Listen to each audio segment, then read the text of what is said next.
দৈনিক মানবজমিনের একটি খবর, শেখদের ছবি সরানোর আক্ষেপ প্রকাশ করা মানে গণ-অভ্যুত্থানের চেতনার নিন্দা জানানো। কেউ যদি সরকারি অফিস থেকে শেখদের ছবি সরানোর কারণে আক্ষেপ প্রকাশ করেন, তবে তিনি গণ-অভ্যুত্থানের এবং গণমানুষের চেতনার নিন্দা জানালেন বলে মন্তব্য করেছেন অন্তর্বর্তী সরকারের উপদেষ্টা মাহফুজ আলম। বুধবার ফেসবুকে দেওয়া এক পোস্টে মাহফুজ আলম এ মন্তব্য করেন। তার পোস্টটি ইংরেজি থেকে অনুবাদ করা হয়েছে এবং এখানে তুলে ধরা হয়েছে বলে জানা গেছে। পতিত শেখরা শেখ মুজিব ও তার কন্যা আরাক শেখ, তাদের ফ্যাসিবাদী শাসনের জন্য জনগণের তীব্র রাগ এবং ক্ষোভের মুখে তারা পড়েছে। তাদের মধ্যে একমাত্র পার্থক্য, শেখ মুজিব একসময় পূর্ব বাংলার গণমানুষের জনপ্রিয় নেতা ছিলেন, যে জনপ্রিয়তা হাসিনার ছিল না। এই জনগণ পাকিস্তানের নির্যাতন নিপীড়নের বিরুদ্ধে শেখ মুজিবের নেতৃত্বে অনুসরণ করেছিলেন, কিন্তু ৭১ পর তিনি নিজে একজন জালিম হয়ে ওঠেন বলে এই মাহফুজ আলম এই বিবৃতিতে জানিয়েছেন। মুজিবদের প্রতি তার সমর্থন এবং পৃষ্ঠপোষকতা ৭১ পঙ্গু এবং বিভক্ত হয়ে পড়েছিল বাংলাদেশ। নিজের ফ্যাসিবাদী ভূমিকার কারণে ১৯৭৫ তার মৃত্যুতে মানুষ শোক এবং অনুতাপ করেনি।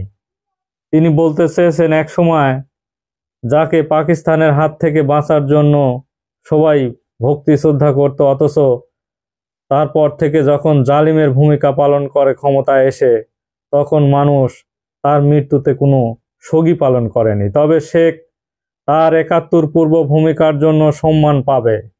তিনি ৭১-এর পূর্বে যে ভূমিকা ছিল তার জন্য সে সম্মান পাওয়ার যোগ্য। যদি শেখদের ৭১ পরবর্তীতে গণহত্যা, জোরপূর্বক গুম খুন, দুর্নীতি এবং দুর্ভিক্ষ ও নিশ্চিতভাবেই ৭১-এর সংবিধান যা বাকশাল প্রতিষ্ঠানের পথ প্রশস্ত করেছিল, এসবের জন্য তার দল এবং পরিবারের সদস্যরা বাংলাদেশের জনগণের কাছে ক্ষমা চাওয়া উচিত। শেখ কন্যা ফ্যাসিবাদী শাসনের কথা এবং তাদের স্বীকার করা, ক্ষমা চাওয়া, এজন্য বিচারের মুখোমুখি হওয়া উচিত বলে তিনি মনে করেন। শেখ মুজিবকে একজন ঠাট্টা, বিদ্রূপ এবং উপহাসের পাত্র বানিয়েছেন এই শেখ হাসিনা। তাদের আরও উচিত মুজিববাদী এবং রাজনীতি এবং শেখ হাসিনা পরিবারের বন্দনা পরিহার করা। কন্যার ফ্যাসিবাদী শাসনের কারণে শেখের ছবি সরানো হয়েছে, কর্মকর্তা সরিয়েছে। যদিও তা হয়েছে,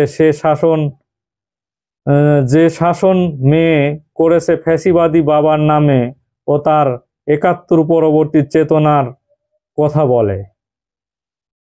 তার বাবার কাছে দেবতুল্য করা হয়েছে, কিন্তু জুলাই আগস্টের পর বাংলাদেশের মানুষ একসঙ্গে তাদের দুজনের ছবি, ম্যানুয়াল এবং ভাস্কর্য নামিয়ে ফেলেছে।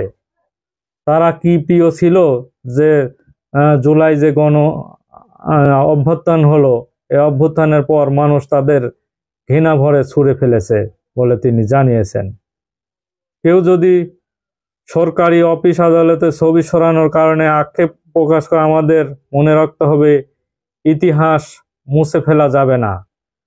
আমরা এখানে এসেছি ঐতিহাসিক অসঙ্গতি এবং অপব্যাখ্যাগুলো দূর করতেই আমরা ক্ষমতায় এসেছি। মনে রাখতে হবে, ৭১-এর মুক্তিযুদ্ধ ছিল বাংলাদেশের গণমানুষের, সবার। বাবার কোনো মুক্তিযুদ্ধ যদি ৭১ পর কোনো অন্যায় করে থাকে, তার বিচার এবং সাজা হওয়া উচিত।